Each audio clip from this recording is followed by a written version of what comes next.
Hi everyone, welcome back to another episode of Tech Helpline. In today's video, I'm going to guide you through how to log into your Hulu account.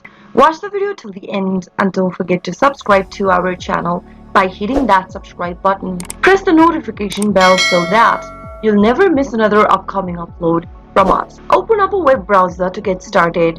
In the URL box, type in www.hulu.com and press enter. Doing so will take you to the official web page of Hulu. Now to log into your account, go and click the login link at the top right and you'll end up in the login page.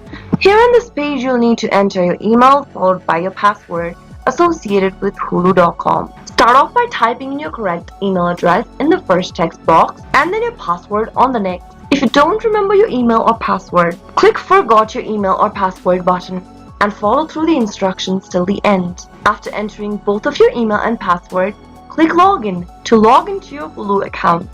That is how it can be done. I hope the tutorial was helpful to you. If it was, go ahead and give us a thumbs up.